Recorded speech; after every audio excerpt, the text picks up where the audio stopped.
Welcome everybody to the Navigant Credit Union Broadcast Center. It is Business Monday. I'm Josh Fenton. This is Tuni Schartner. She's doing cool stuff in Newport, Rhode Island. Used to do cool stuff in North Kingstown. Creating a platform to launch really new businesses in Rhode Island of all kinds, from every level of size and shape, but from the sort of tech perspective, would you say? I would say yes. Yeah. As well as creating a supportive infrastructure Right. for businesses that already exist in that region. So it's a beautiful world-class facility, an innovation center, absolutely to attract and help continue to grow those high-tech growth sector startups and existing businesses, but also, the Newport County Chamber is a partner and will Right. be housed there. So Right. to continue to bring programming that is great for new businesses or existing businesses in that region.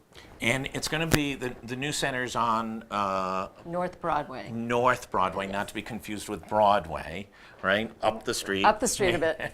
Yeah, Still in walking, running, or biking distance to all those good restaurants.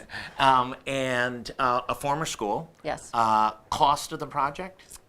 $1 gazillion? Well, not quite so much. Yeah. I believe it's an around $8 million Yeah. project total. And how many businesses will be housed there besides the chamber and whomever else is going to be in the structure? Many, Yeah. because it's a 33,000 square foot typical historic brick school building. It's got the big box with the other box off the back, which is the gymnasium, which is a co-working space as Right. well as an event space. We've taken 10,000 square feet approximately and created office suites on the west-facing side of the main hallway that cuts the big first square in half, Sure.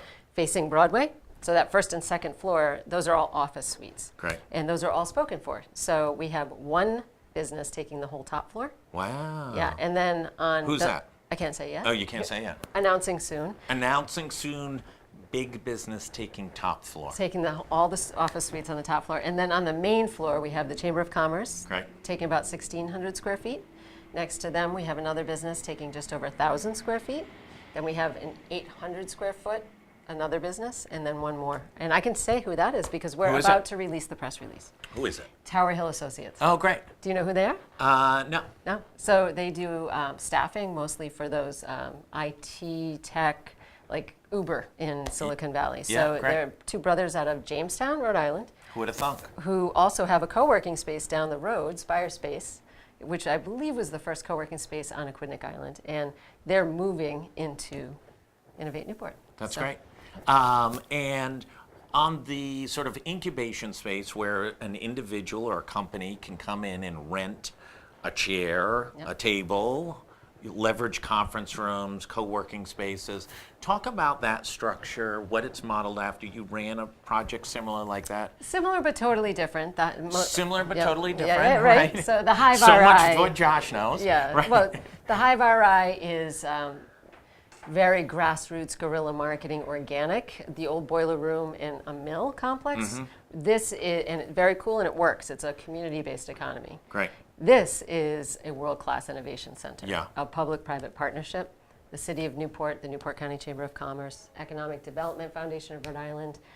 When we're going to have, we have a room with 16 designated desks on the top floor. So the next best thing to a private office suite is to have a designated desk that you can stand up at or sit down, lockable file cabinet, a little quieter by nature.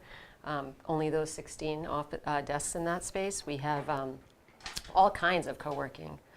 We've partnered with Workbar out of Boston that runs very successful co-working spaces. So we're utilizing their software. So if you're a coworker, Josh, you'd have your own profile. Right. When you come in, you could check in that you're there. It has all kinds of great communication within the platform. You can, if you're a member of Innovate Newport, since we're in partnership with Workbar, you can work out of one of their locations in Boston.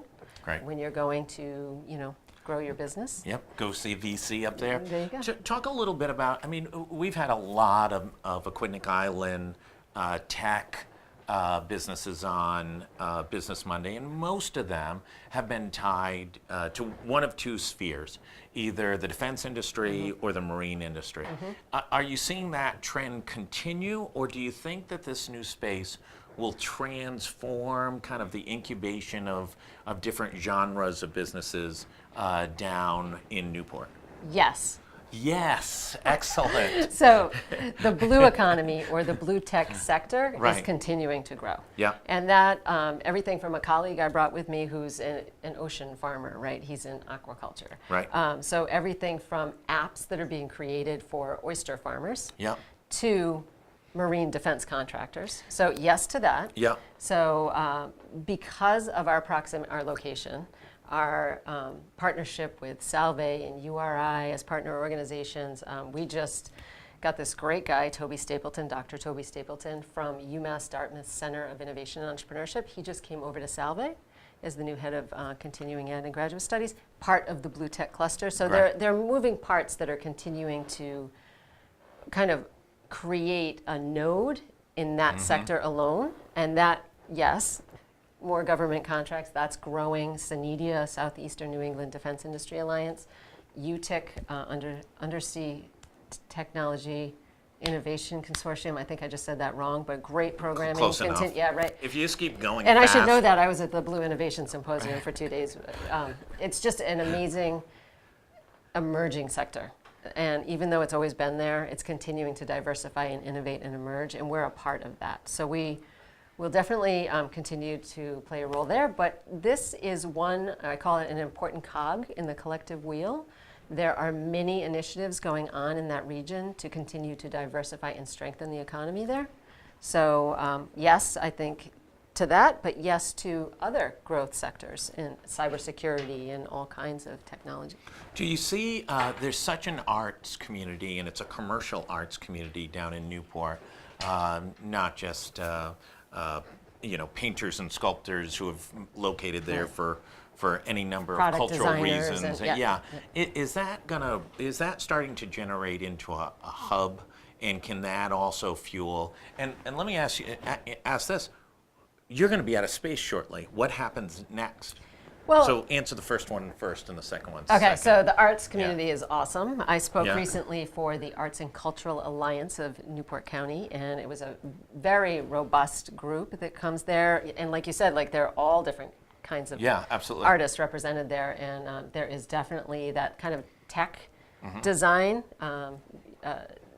that's continuing to grow. And this facility is going to act as another convener Right. to continue to support those professionals too, those professions, the arts in many ways. And I'm already working with Island Moving and the Arts and Cultural Alliance to figure out how we can incorporate more arts into, because I personally believe, I've always run a community-based art gallery. I have one at the Hive. Artists are business people too. Yeah, absolutely. And I personally believe that many of us can be more innovative if we're surrounded by art in different ways. So that it will definitely play a role in that. And that answers your first question, right? First question. Okay, Very second good. question. And excellent that you even remembered I had a second Yes, I question. did. Which is what happens when you fill up. So two-part answer. How can we really fill up when we're a co-working space? So even if we have a gazillion, to use your word, which is one of my favorite words, co-working memberships, Yeah. the chances of all those gazillion co-workers being there at the same time, the office space is filled up. Yeah. And that won't obviously turn over as much. We're Right. very mindful about those tenants. But the co-working space is going to be, How many chairs you got? Chairs. that's a good question. Do you know what? I know in certain rooms, but I don't have the sum. I'll have to get I back mean, to you. up at CIC in Boston, I'll Cambridge comment Innovation on Center, this link and- they're full. They're Yep. full all the time. There's a Yep. backlog. That'll There's be a great gazillion problem people. to have. But in Providence, in some of the co-working space, not so much. Yep. So, but I could see Newport, where you have a lot of independent small business people, Mm-hmm. and who the heck doesn't want to live there to launch their cool company? Oh my gosh, I've had people who've been like waiting for the social media, and then they reach out to me. Can I come for a tour? Can I see it? I want to be a part of it. So yes. No squatters, no one who's just claimed a space within the Well, building. actually, to someone date? already has like claimed their spot in the designated desk room. It's funny. So I hope we have that problem, but we already, as I mentioned, Joe Nicholson, the city manager of Newport, I'm a huge fan. Yeah. And he is very forward-thinking, looking at it all holistically. We have Sarah Atkins, who's in charge of civic investments. This is an important cog in that collective wheel that I talk about. There are other projects, Connect Greater Newport, an economic development initiative going on concurrently, and more projects to come. So one of the problems we see and have reported on repeatedly over the 8 years we've been in business is, so you go to Cambridge Innovation Center, which is in this old mill building, and it is a hub of activity beyond anyone's belief. And if you go there at 11 o'clock on a Tuesday night, it's a hub of activity. If you go there at 2 o'clock in the morning, it's half a hub of activity. It is nonstop. But it's also the intersection of three distinct things: Harvard, MIT, and about 100 venture capital and private equity firms that are all within a Dwight Evans baseball throw away. Maybe a little more, Highlands out on Route 2. How do you incubate companies where there really isn't a lot of private money available? There's no venture in the state, and there's private equity within a baseball throw of here, but they're not interested in early stage companies. They are looking for mature investments. Providence Equity Group and Nautic Partners, they're looking for significant players to invest in. And how does that company, and I'm sorry, I don't buy the adage that great ideas always attract money, because I can tell you 50 great ideas that have died on the vine here in Providence because they weren't in Boston. Okay, you're not going to like my answer. I'm the forever optimist. And anyone who follows me knows my favorite hashtag. Well, we live here is my favorite one, but together we are stronger. I believe that. I'm super collegial. I'm Rhode Island's economic gardener. If you look me up on LinkedIn, that's what I am. And this is, again, an important cog in the collective wheel. There are many things being invested in. But do you need to bust them down? I mean, literally, do you need on every quarter to have a showcase to demonstrate the ideas, to get folks from the venture community or some early stage money to get exposed to new ideas that are coming off of Aquidneck Island? I think that this is the first in many different projects that will continue to attract that. And I think commerce and, we have MedMates and NEMIC going on in Providence, and we're all interconnected. And, bio and life sciences, we're focusing on that in Providence, but that doesn't mean a satellite version of that or programming won't be down at Innovate Newport. So when I talk about the important cog, the collective wheel, I often say, and I stole this from Charlie Baker when he was running for governor the first time I heard it. It's not always about reinventing the wheel. He lost that race, by the way. No, the one he won. The first time when he lost to Deval Patrick. No. The second time. Yeah, the second time when I was on. He said something that stuck with me because it's the way I look at Rhode Island. Yeah. It's not about reinventing the wheel, although we're, inventing lots of wheels here. Yeah. It's about identifying where the diamonds already exist, polishing them, and connecting them better. And that's how I view, as a visual thinker, what's going on in Rhode Island's economy. And Innovate Newport is playing an integral role, as well as Connect Greater Newport and the other projects in the Innovation District and Sanidia and UTIC.